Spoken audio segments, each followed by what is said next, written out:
What does it take to hold on to a dream when the world seems determined to bury it? For Jacob Harrow, a farmer in the sun-scorched plains of Nebraska, the answer lay in a crumbling airstrip at the edge of his land, a relic of a forgotten era, and a promise he'd made to a father long gone. The airstrip, a narrow strip of cracked asphalt lined with wild grass, was more than just a piece of his property. It was a lifeline, a tether to a past when his father, a World War II pilot, had taught him the value of keeping things alive, no matter the cost. But in the summer of 2025, with debt collectors circling like vultures and the bank ready to foreclose, Jacob's fight to save the airstrip felt like a losing battle.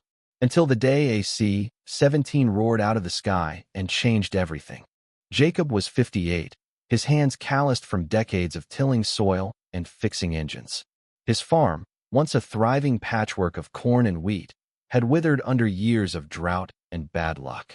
The airstrip, built by his father in the 1950s to serve crop dusters and small planes, had fallen into disrepair.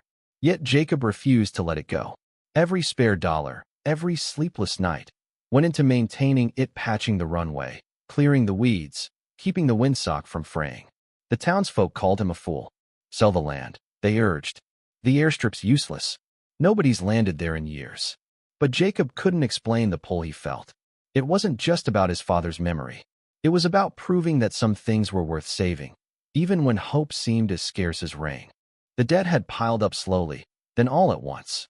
By 2025, Jacob owed $200,000 to the bank, a sum that dwarfed the value of his harvest. The letters came weekly, each one colder than the last, threatening to seize the farm and the airstrip with it. His wife, Clara, had stood by him through the worst of it, but even she was growing weary. "Jacob, we can't keep living like this," she'd said one night, her voice trembling as she held a stack of unpaid bills.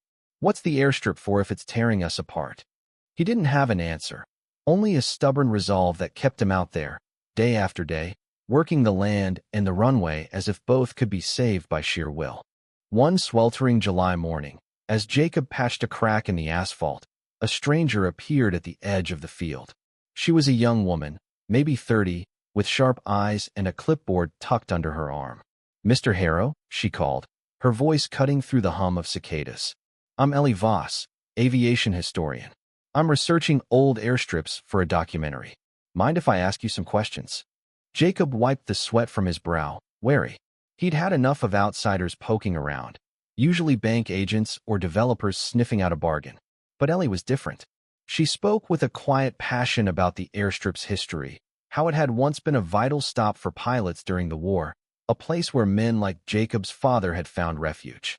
"This place is special," she said, her eyes tracing the runway. "It deserves to be remembered." Ellie's visit was the first twist in Jacob's story, a spark of validation he hadn't expected. She spent hours walking the airstrip, taking photos, and listening to Jacob's tales of his father's flights. For the first time in years, he felt seen not as a stubborn old farmer, but as a keeper of something meaningful. Ellie promised to return with a small film crew, but before she left, she handed him a faded photograph she'd found in an archive. It showed a young pilot standing beside a plane on Jacob's airstrip, grinning. "That's my father," Jacob whispered, his throat tight. The image was a reminder of why he'd fought so hard, but it also deepened his fear. What if he lost the airstrip before Ellie's documentary could tell its story?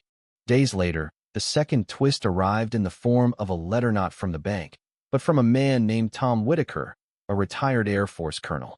Tom claimed to have landed at Jacob's airstrip in 1978 during a training mission gone wrong. "Your father saved my life that day," the letter read. "My plane was low on fuel, and your airstrip was the only place I could land. I never forgot it." Tom was now a volunteer with a veterans organization and wanted to visit to see if the airstrip still stood. Jacob's hands shook as he read the words.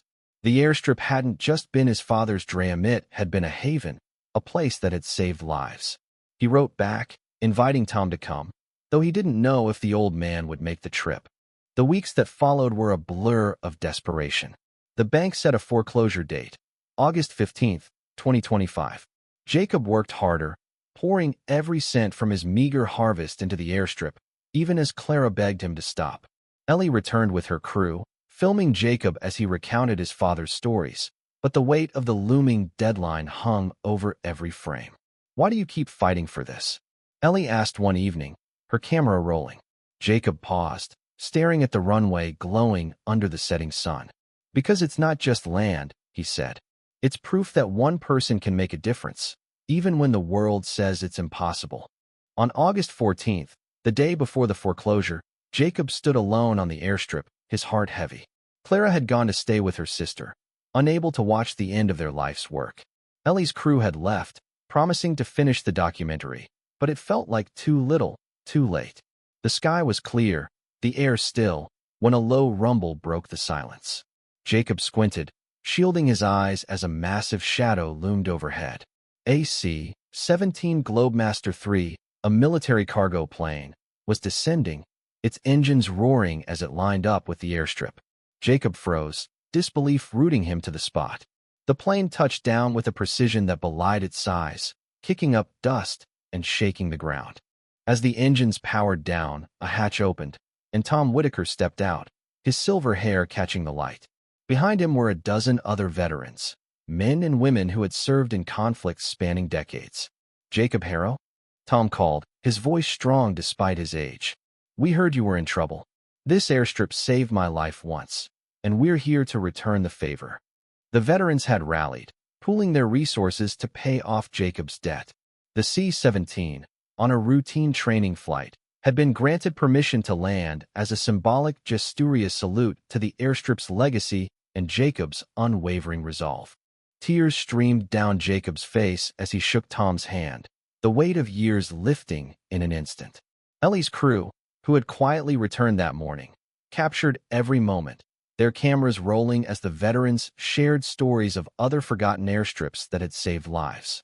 The documentary, released months later, went viral, drawing attention to Jacob's fight and the unsung heroes of aviation history. The bank, under public pressure, canceled the foreclosure. Clara returned, her faith in Jacob restored, and together they watched as small planes began landing again, drawn by the story of the farmer who wouldn't give up. Jacob's airstrip became more than a relic. It became a symbol of resilience, a testament to the power of holding on when all seems lost. For Jacob, it was enough to know that his father's dream had not only survived, but had touched lives he'd never known. As he stood on the runway one evening, watching a crop duster take off into the twilight, he felt a peace he hadn't known in years. The airstrip was alive, and so was he. Yindi.